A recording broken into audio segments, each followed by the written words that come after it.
penikmat cerita-cerita horor di channel spesial horor. Jumpa lagi bersama Mimin. Kali ini Mimin akan membawakan kelanjutan cerita dari akun Twitter @tanyademit yang berjudul Penjaga Makam.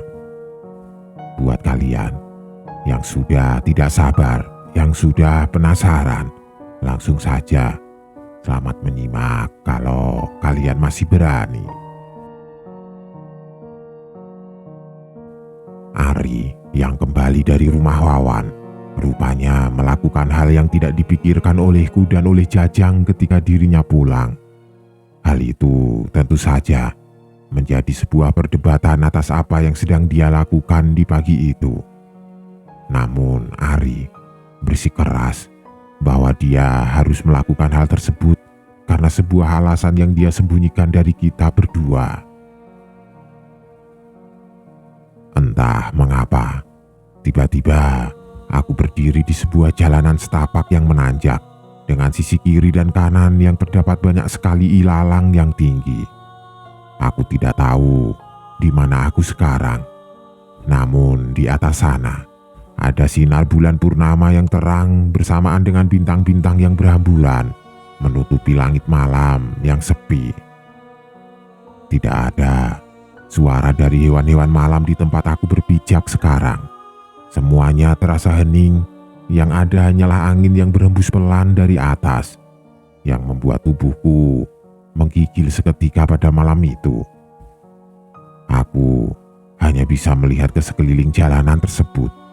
Ilalang yang tinggi membuatku tidak bisa menebak di mana aku sekarang. Aku pun menoleh ke belakang, dan di sana terlihat ada beberapa titik cahaya kecil di bawah sana. Titik-titik cahaya itu terlihat di antara pepohonan lebat yang menutupinya. Aku melihat titik-titik cahaya itu secara perlahan, dan ternyata titik-titik cahaya itu seperti bergerak mendekat di antara pepohonan di tengah kegelapan malam. Semakin lama, titik-titik cahaya itu semakin dekat. Aku yang masih berdiri di tempat ini hanya bisa melihatnya ketika cahaya itu mendekat. Rupanya, itu adalah beberapa manusia yang membawa obor. Mereka datang dari arah hutan yang ada di bawah sana sambil membawa sesuatu yang mereka bawa dengan kondisi yang terikat. Ada beberapa orang yang membawa suatu benda seperti sebuah keranda mayat yang terbuat dari bambu. Namun, keranda itu seperti terikat dengan erat, dan keranda itu tertutup oleh kain berwarna hitam ketika sedang dibawa oleh mereka.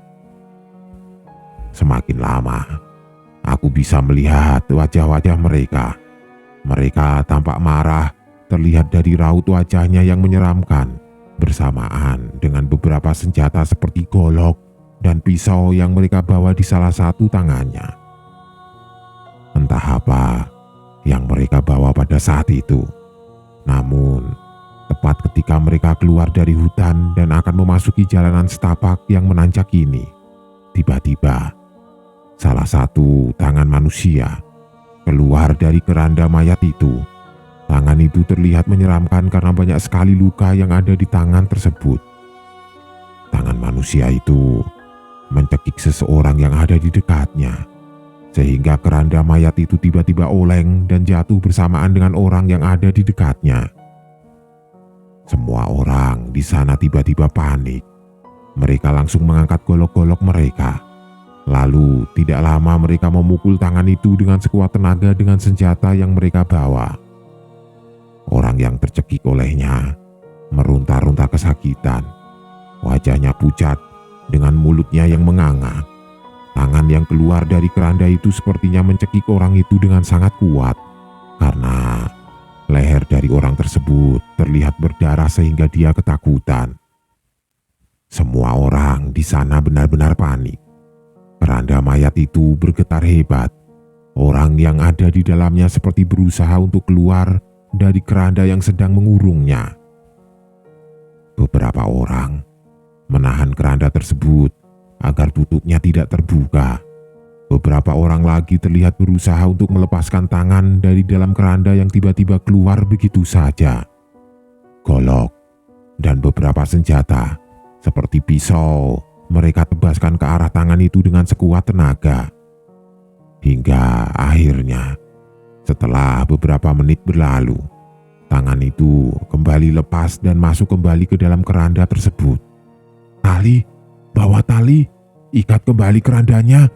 Beberapa orang berteriak untuk mengikat kembali keranda itu agar semakin kuat.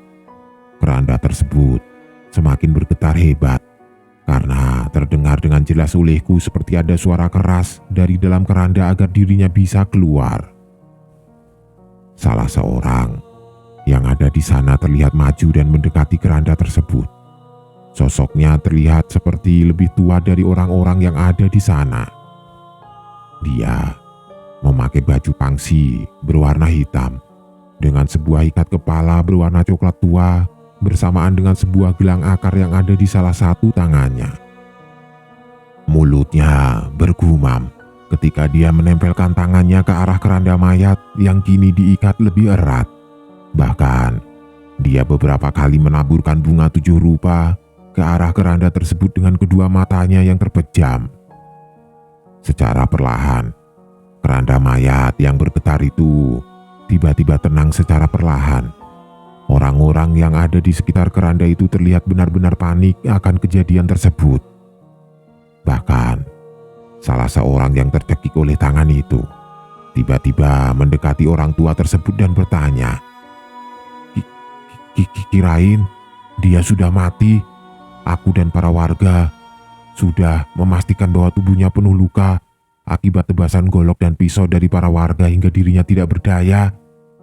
Tapi kenapa dia seperti hidup kembali?" tanyanya. Orang tua itu hanya terdiam. Dia hanya mengusap jenggot panjangnya beberapa kali sambil berkata, "Mau separah apapun lukanya, dia tidak akan mati apabila tubuhnya tidak terpisah-pisah. Makanya aku membawanya ke tempat ini agar jauh dari rumah-rumah warga. Kita akan memisahkannya di atas sana dan menguburkannya agar dia tidak menjadi teror bagi para manusia yang tinggal di kampung," kata orang tua tersebut sambil menatap keranda itu dengan tatapannya yang tajam. "Sudah, dia tidak akan bangun lagi dalam beberapa saat. Sekarang kita angkut lagi ke tempat yang sudah dituju, karena di sana sudah ada beberapa orang yang sudah menunggu dengan ternak-ternak mereka yang sudah mereka keluarkan dari kandang." Semua yang mendengarkan penjelasan dari orang tua itu langsung mengangguk. Mereka langsung berbicara satu sama lain sebelum akhirnya kembali mengangkat keranda mayat itu secara perlahan. Pemandangan yang aku lihat tadi tiba-tiba berubah secara perlahan. Sekarang aku seperti berada di puncak bukit yang dikelilingi oleh ilalang-ilalang yang tinggi di sekelilingnya. Obor-obor yang menyala kini menerangi tempat tersebut. Beberapa orang terlihat berdiri mengelilingi tempat itu sambil membawa obor yang dia bawa. Sedangkan beberapa orang lagi terlihat berkumpul di tengah-tengah. Mereka terlihat membuka keranda mayat itu secara perlahan.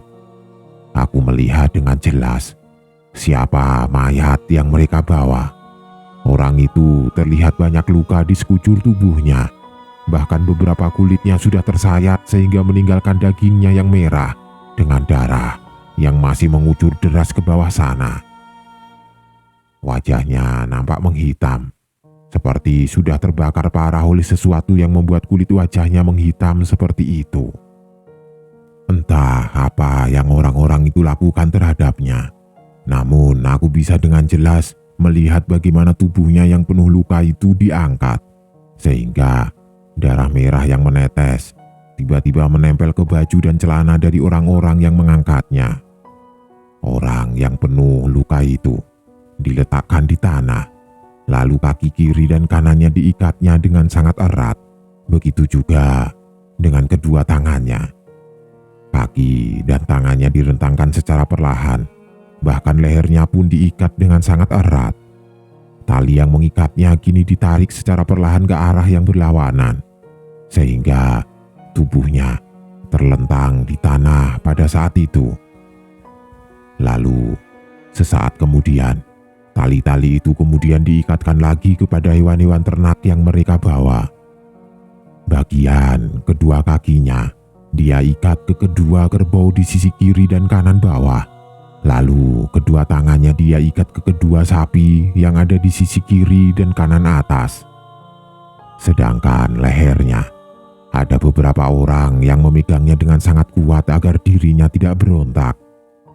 Entah apa yang dilakukan oleh orang-orang yang ada di sana, namun mereka seperti yakin melakukan hal tersebut meskipun orang tersebut tampak tidak berdaya. "Sudah saya ikat semua, Ki. Sekarang kita harus bagaimana?" kata salah seorang yang ada di sana.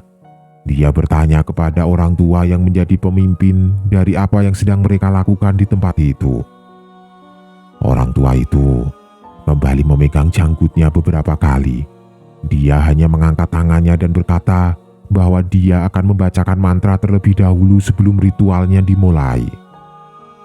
Semua yang ada di tempat itu langsung mengangguk. Mereka sudah siap di posisinya masing-masing dengan obor yang dipegang sebagai penerangnya.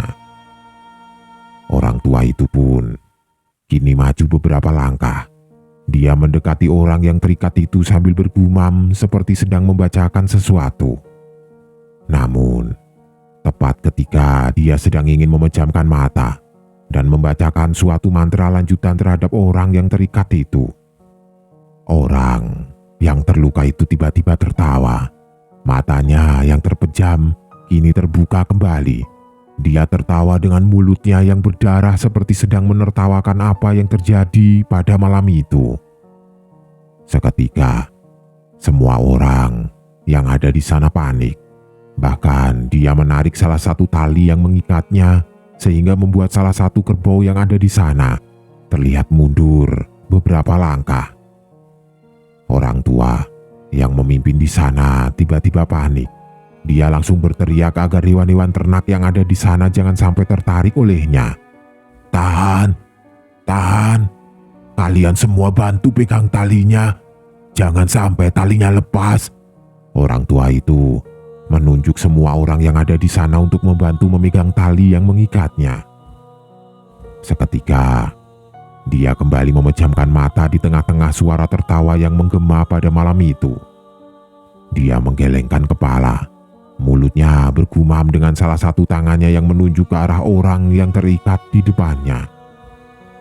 Aku yang melihat pemandangan mendadak merinding.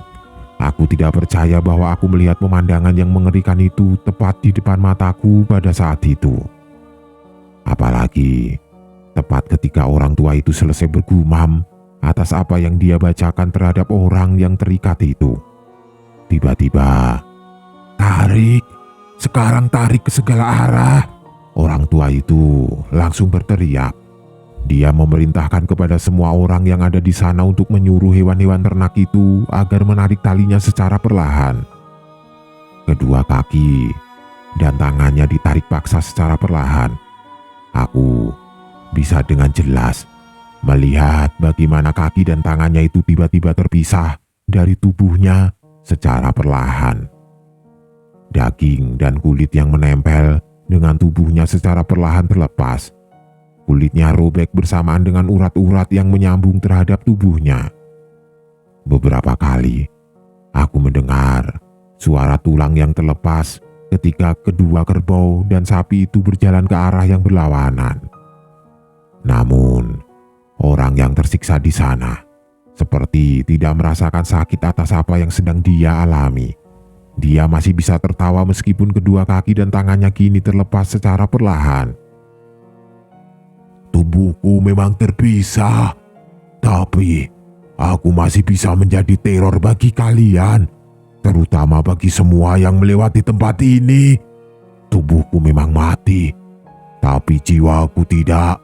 Jiwaku akan menjadi teror bagi kalian hingga ke anak cucu kalian yang lupa akan keberadaanku di tempat ini," katanya dengan wajah yang menyeramkan. "Aku akan menyiksa mereka, membuat siapapun yang melewati tempat ini mati dengan jiwanya yang tersiksa. Tunggu saja hingga waktunya tiba, di mana pada saat itu keturunan kalian sudah lupa dengan apa yang terjadi di tempat ini. Aku akan kembali mengincar jiwa-jiwa keturunan kalian yang sudah lupa dengan peristiwa ini." Kaki dan tangan yang sudah putus akibat kerbau dan sapi yang menariknya dengan sangat kuat kini tergeletak begitu saja di tanah. Namun anggota tubuhnya yang sudah terlepas itu rupanya masih bisa bergerak-gerak, seperti mencoba untuk menempel kembali kepada tubuhnya yang masih terikat. Mereka semua yang menyaksikan itu tiba-tiba merasa ketakutan. Raut wajah kemarahan yang tadi mereka perlihatkan kini berubah menjadi sebuah kengerian yang mereka rasakan. Bagaimana tidak, tepat di depan mereka ada seseorang yang tangan dan kakinya terpisah, namun masih bisa tertawa dan tidak merasakan kesakitan sama sekali. Orang tua yang menjadi pemimpin di sana pun merasakan ketakutan ketika dia masih bisa tertawa seperti itu di tengah-tengah tubuhnya yang terpisah. Namun, dia tidak akan membiarkan orang tersebut terus tertawa dengan sumpah serapah yang dia katakan di depan mereka semua. Sehingga orang tua itu langsung berlari ke arah kepalanya. Dia mencabut golok yang dia sarungkan di pinggangnya, lalu tidak lama kemudian dia menebas golok itu sekuat tenaga ke arah lehernya. Beberapa orang yang mengikat lehernya pun langsung menarik lehernya agar benar-benar terputus dari tubuhnya pada saat itu. Seketika, kepalanya pun akhirnya terpisah dari tubuhnya. Suara tawa dan sumpah serapah yang mereka dengar kini seketika menghilang tepat ketika kepalanya terpisah dari tubuhnya. "Cepat, bungkus semua potongan tubuhnya dengan kain hitam, lalu makamkan potongan tubuh ini secara terpisah. Namun, berikan satu makam yang layak bagi salah satu potongan tubuh ini, karena agar para warga tahu bahwa dia dimakamkan di sini sebagai penanda agar mereka waspada terhadap jiwanya yang mungkin saja bergentayangan di tempat ini." Aku yang melihat pemandangan itu hanya bisa terdiam, di mana di sana aku ingat bahwa aku beberapa kali bertemu dengan potongan tubuh itu.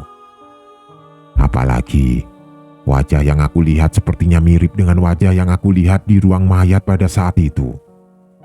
Seketika aku berbalik kembali melihat pemandangan yang gelap dari atas bukit tersebut.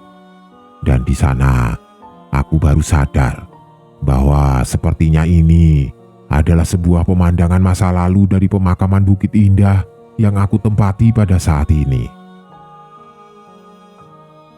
Langit yang awalnya gelap kini secara perlahan-lahan berubah menjadi sebuah warna biru kemerah-merahan.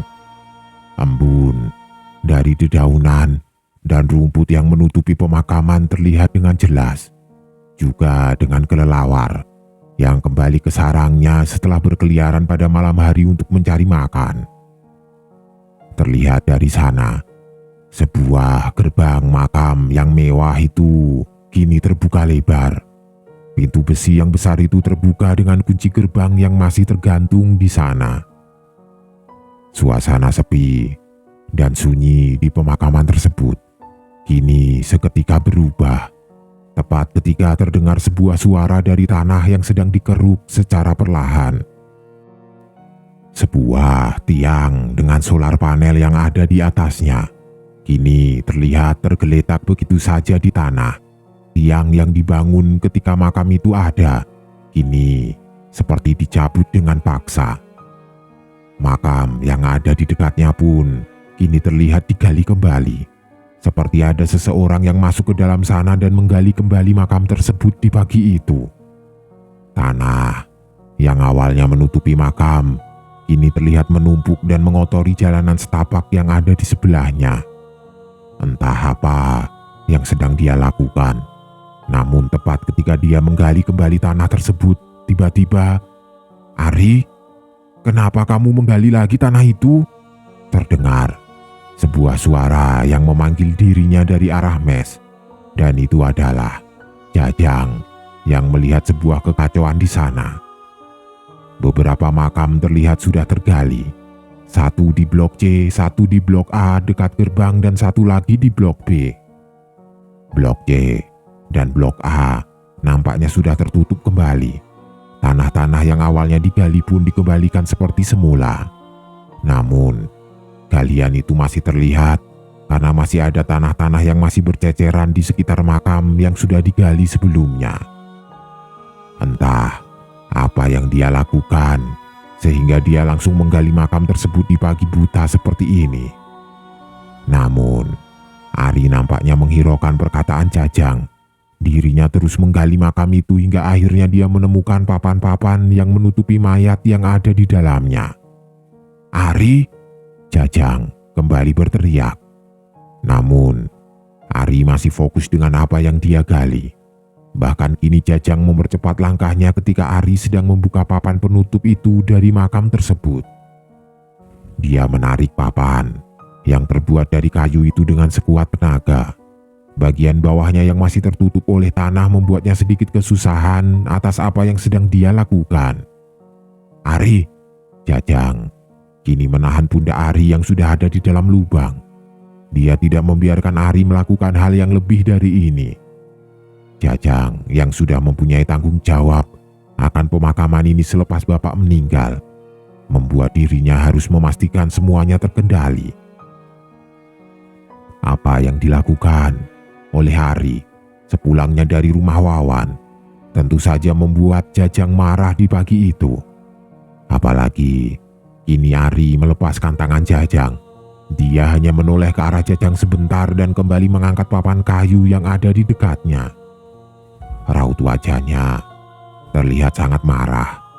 Entah apa yang Wawan ceritakan kepadanya, namun yang pasti dia pasti tahu sesuatu sehingga dia melakukan hal tersebut.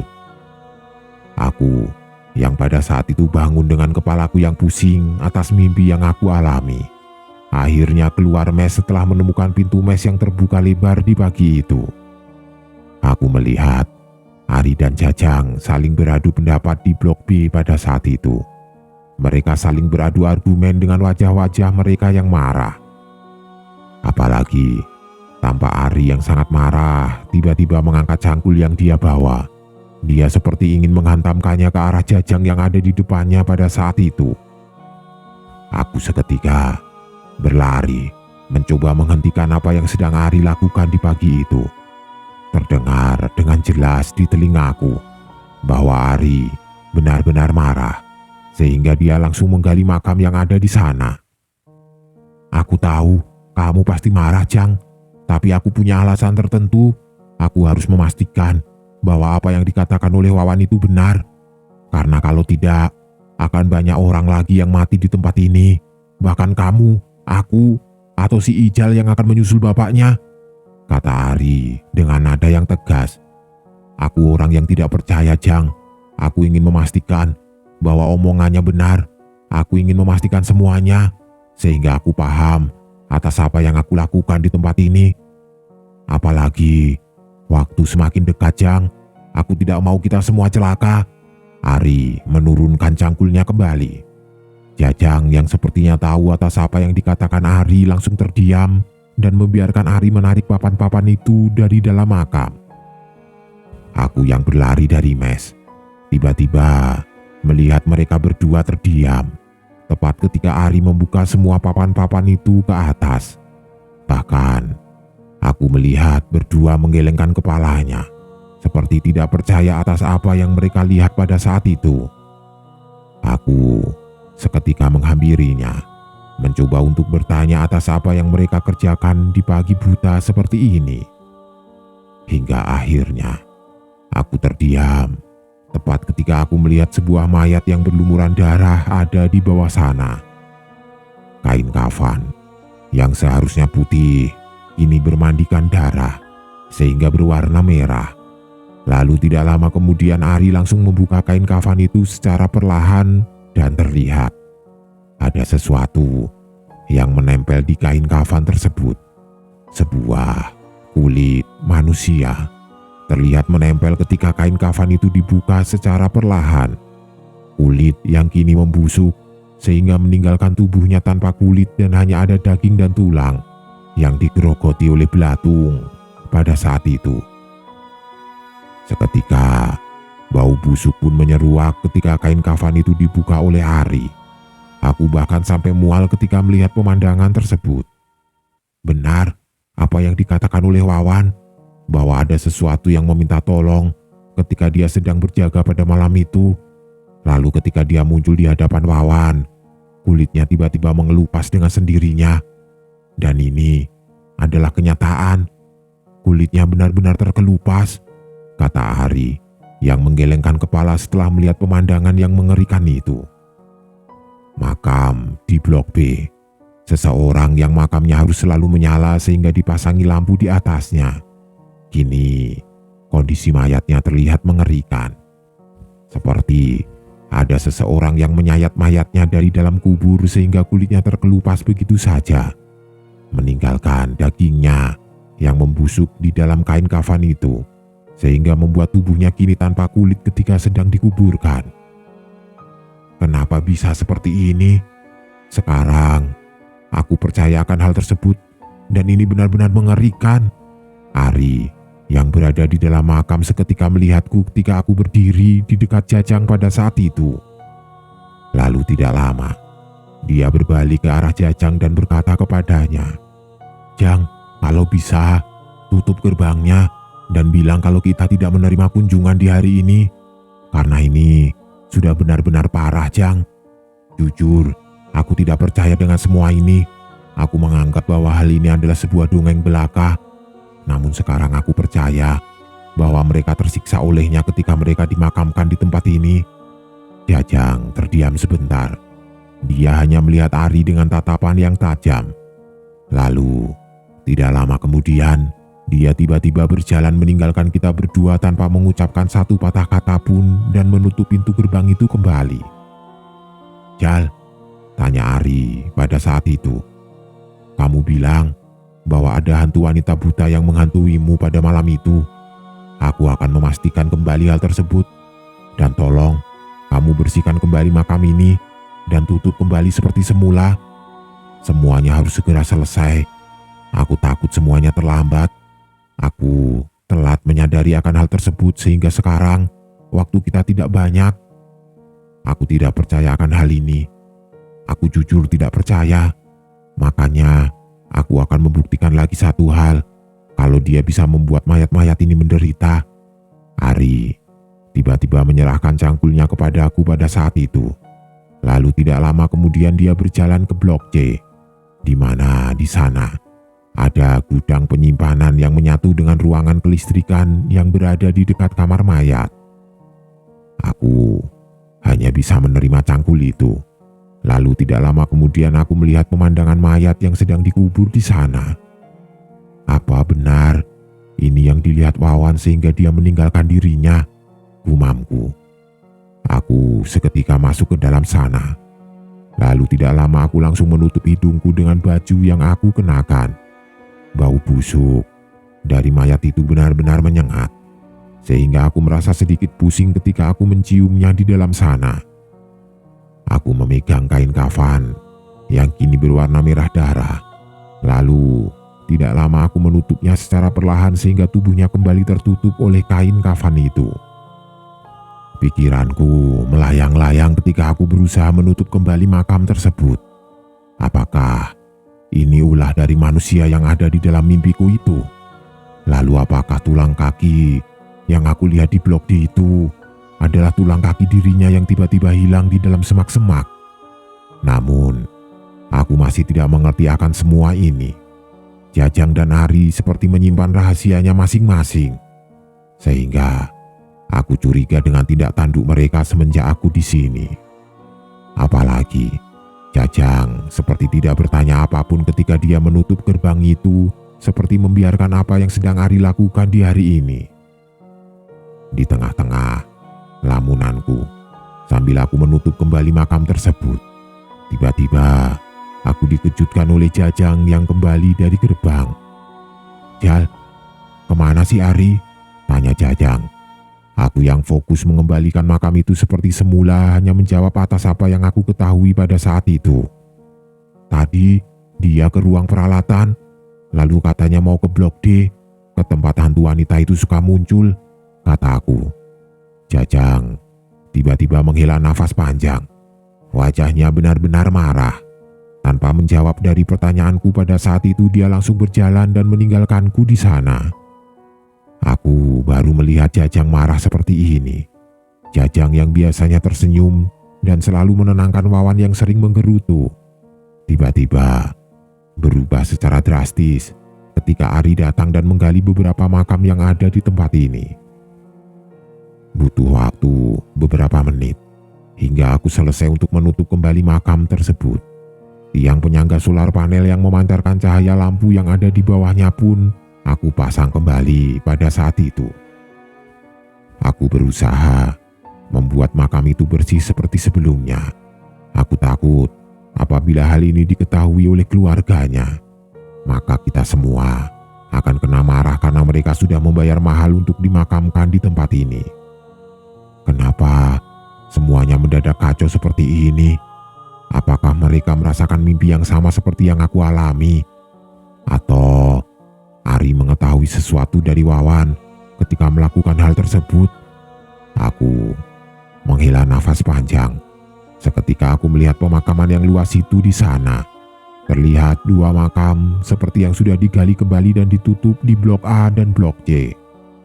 Kedua makam itu adalah makam-makam tanpa nama yang aku kenal. Sebenarnya, apa yang terjadi di tempat ini? Lalu siapa orang yang di dalam mimpiku itu? Apakah dia penyebab dari semua ini? Gumamku. Pemakaman Bukit Indah kini tertutup oleh pengunjung.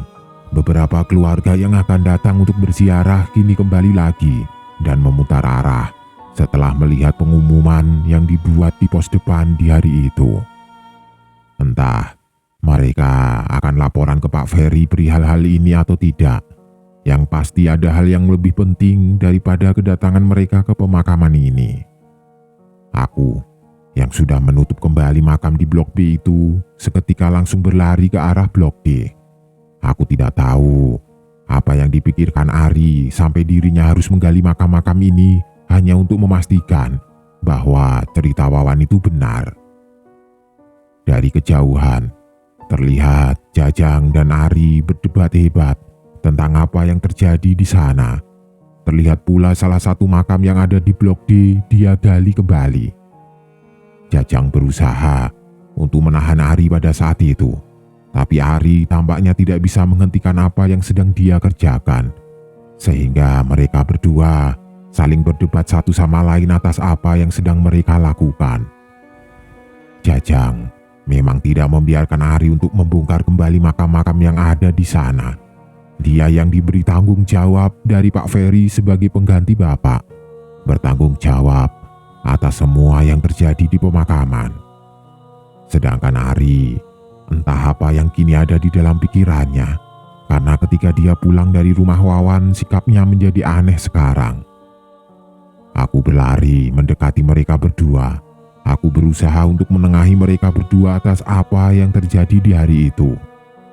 Namun, ketika beberapa langkah lagi aku sampai kepada mereka, mereka berdua terdiam. Sesaat, ketika Ari selesai menggali makam itu kembali dan melihat sesuatu pemandangan yang mengejutkan. Wajah mereka tampaknya tidak percaya atas apa yang mereka lihat. Bahkan Jajang yang awalnya berdiri di atas makam itu, kini jongkok dan memastikan bahwa apa yang dilihatnya itu adalah sebuah kebenaran.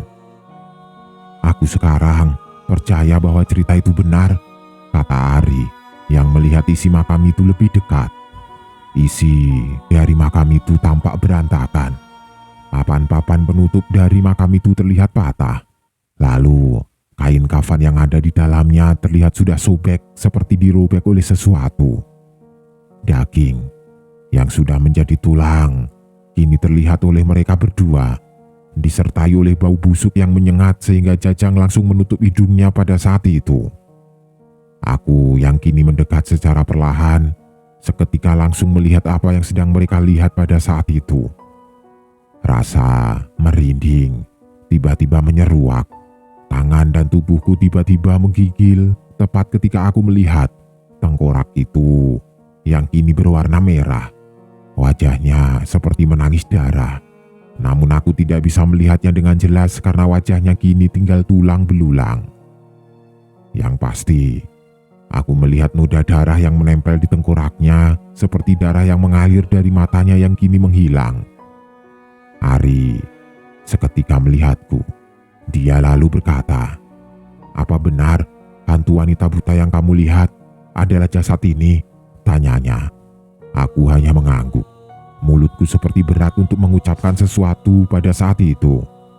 Aku heran, kenapa jasad-jasad manusia yang dimakamkan di sini menjadi seperti ini? Siapa yang melakukan hal tersebut? Dan ada tujuan apa atas hal ini? Jajang, aku, Ari, seketika terdiam. Jajang yang awalnya berdebat hanya bisa terdiam sekarang. Dia hanya melihatku dan Ari atas apa yang dia lihat. "Mungkin bapakmu sudah mengetahui hal ini, Jal." Tiba-tiba, Jajang yang terdiam langsung berkata seperti itu kepada aku. Seketika, aku yang kaget akan perkataan itu langsung membalasnya secara spontan. "Hah? Maksudnya?" tanya aku. "Iya, dia tahu akan hal ini. Apa yang dia lakukan selama bekerja di sini, semuanya saling berkaitan. Namun bapakmu lebih menutup diri atas apa yang dia temukan di tempat ini. Dia tidak berani membongkar makam seperti apa yang dilakukan si Ari sekarang. Dia lebih memilih untuk menutup diri dan membiarkan pegawai yang lain tidak tahu atas apa yang terjadi," jawab Jajang dengan nada yang pelan. "Hal ini sepertinya akan membuat Pak Ferry marah dan kita bertiga bisa dikeluarkan dari pemakaman ini atas apa yang sudah kita lakukan." Aku menahan Ari atas apa yang dia lakukan karena ini adalah kesalahan yang tidak bisa ditolerir. Kalau misalkan kerabat atau keluarganya tahu bahwa makamnya dibongkar, maka kita semua akan celaka. Di saat Jajang berkata seperti itu, tiba-tiba Ari memotong pembicaraan Jajang. "Kita lebih baik seperti ini. Aku sudah tidak peduli dengan apa yang kamu katakan. Aku lebih baik dikeluarkan. Namun, aku akan datang kembali ke tempat ini. Meskipun aku bukan pegawai lagi untuk menyelesaikan semuanya. Karena kalau tidak, semua yang bekerja di sini akan mati di tempat ini. Dan aku bertanggung jawab akan hal itu." Jajang tiba-tiba terdiam. Sorot matanya melotot tajam ke arah Ari. Begitu pula dengan Ari, dia seperti mengetahui sesuatu atas apa yang terjadi kemarin malam. Aku yang menjadi penengah di antara mereka tiba-tiba berkata pada saat itu, "Maksudnya, bagaimana, Ri?" tanya aku. Ari tiba-tiba merubah pandangannya. Dia langsung melihatku dengan tatapan yang tajam. Tidak lama kemudian, dia kembali jongkok lalu menunjuk ke arah tengkorak yang ada di dekatnya. "Lihat, jangankan manusia, orang-orang yang sudah mati, semuanya tersiksa. Apa kalian tidak sadar akan hal itu?" "Kamu," tiba-tiba Ari menunjuk ke arah Jajang. "Apa yang dilakukan orang-orang sebelum kamu, Pak Acep, Eka, lalu orang-orang lain yang mati di tempat ini. Mereka semua adalah orang yang mencari sesuatu yang ganjil. Hingga akhirnya ketika mereka sudah tahu semuanya, mereka semua meninggal. Apa kamu sadar akan hal itu, Jang?" tanya Ari. "Aku sudah memberitahumu, mereka itu bukan sekedar hantu. Mereka itu jiwa-jiwa yang ketakutan. Bahkan aku sendiri awalnya tidak percaya akan hal itu. Tentang cerita si Ijal, juga cerita Wawan. Hingga aku membuktikannya sendiri bahwa apa yang aku lihat adalah kebenaran." Sebentar, tiba-tiba Jajang memotong pembicaraan Ari. "Dari mana kamu tahu bahwa Pak Acep, Eka, lalu orang-orang lain yang mati di tempat ini bukanlah sebuah kecelakaan, tapi karena mereka berkorban untuk mencari sesuatu di tempat ini? Aku tahu kamu adalah saudara Dayat, orang yang dulu menjadi penggali makam dan kini tidak bekerja lagi ketika Pak Acep meninggal. Tapi Dayat tidak sampai hafal tentang semua hal ganjil dan apa yang dia cari di pemakaman ini. Bahkan Jajang tampak emosi. Dia seperti melihat ada sesuatu yang ditutupi oleh Ari pada saat itu. Dia tidak tahu orang-orang yang dulu meninggal di tempat ini. Yang dia tahu hanyalah kematian Pak Acep yang membuat dirinya merasa bersalah dan kabur dari pemakaman ini setelah Pak Acep meninggal. Ari kembali menatap Jajang. Dia hanya terdiam sebentar dengan tubuhnya yang sedikit terangkat. Tangannya dia kepalkan, seperti ingin memukul Jajang pada waktu itu. Tapi sepertinya dia tidak jadi melakukannya dan hanya menepis kedua tangan Jajang dengan salah satu tangannya. Kamu tidak perlu tahu. Aku, Dayat, dan orang-orang yang mungkin tidak kamu ketahui sudah mencari hal ini sejak sekian lama, kata Ari dengan nada yang sedikit keras. Kamu, Pak Acep, juga orang-orang yang meninggal di tempat ini sudah seharusnya ikut campur akan hal ini karena mereka harus menanggung apa yang sedang mereka cari, yaitu sebuah kematian. Tiba-tiba, Ari langsung naik ke atas dan meninggalkan Jajang yang masih di dalam makam itu. Aku tidak peduli dengan regulasi kalian. Aku tidak peduli apabila aku dikeluarkan oleh Pak Ferry atas apa yang aku lakukan. Yang pasti, aku ingin menyibak sebuah kebenaran yang tidak aku percayai selama aku bekerja di sini. Aku ingin menyelesaikan semuanya, karena kini aku percaya bahwa dia benar-benar ada di sini setelah melihat kedua mayat ini yang menderita karenanya. Ari yang kesal atas apa yang dilakukan Jajang tiba-tiba langsung pergi meninggalkan kita berdua pada saat itu. Sedangkan Jajang ini hanya terdiam dan meratapi makam yang kini rusak akibat sesuatu yang tidak dia mengerti. Dia duduk seketika di sana. Lalu tidak lama dia bergumam sendiri seperti meratapi tengkorak itu yang terlihat menderita di sana. Aku harus menyelesaikan semuanya, Jal. Semua pengorbanan dari bapakmu akan sirna apabila aku tidak bisa menyelesaikannya, gumam Jajang pada saat itu. Dia memalingkan wajahnya ke arahku dan dia menatap wajahku secara perlahan pada saat itu. Sekarang, sudah tidak ada yang ditutup-tutupi lagi, Jal. Sudah tidak perlu aku menutupi hal ini darimu, dari Wawan, bahkan dari Ari yang mungkin sudah mengetahui semuanya. Apa yang kamu lihat, sebenarnya aku sudah mengetahuinya. Namun aku lebih memilih seperti bapakmu, menyimpan semua rahasia itu sendirian. Bahkan, aku membiarkan Wawan menjaga di malam itu, karena aku tahu dia berani dan tidak sampai membuatnya kabur dari tempat ini. Tapi sepertinya hal itu di luar perkiraan, sehingga Wawan ketakutan atas apa yang terjadi semalam. Jajang kembali menunduk atas apa yang dia katakan. Dirinya terdiam lalu tidak lama dia kembali menatapku secara perlahan. Buku catatan bapakmu hanyalah satu dari catatan-catatan yang lain, Jal. Di kamarku ada pula buku dari orang-orang yang sudah meninggal di tempat ini. Mereka semua mencari misteri yang hingga saat ini belum dipecahkan.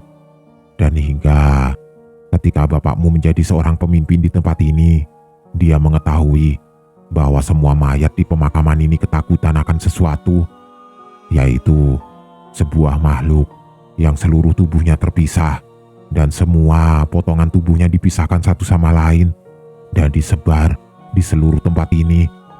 Dia menjadi teror bagi seluruh mayat dan jiwa-jiwa yang masih berkeliaran di tempat ini.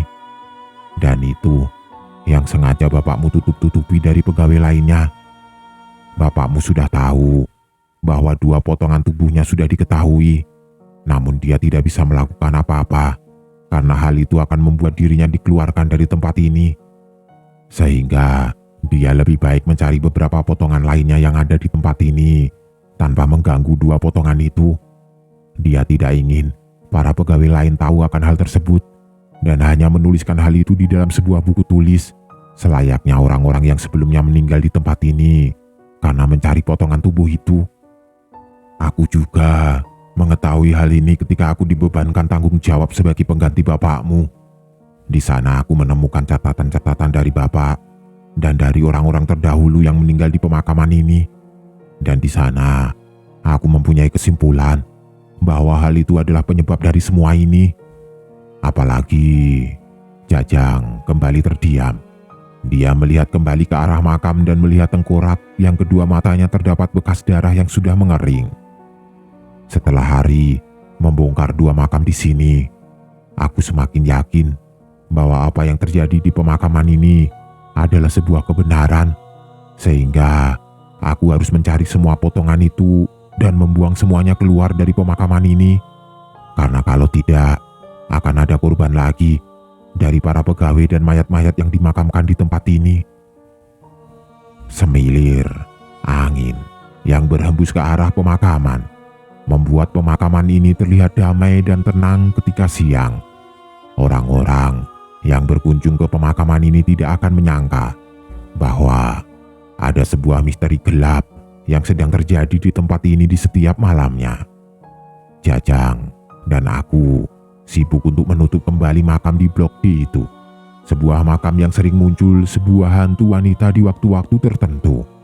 Dan ketika hal itu terjadi, hantu wanita itu akan berubah menyeramkan menjadi sebuah hantu wanita buta.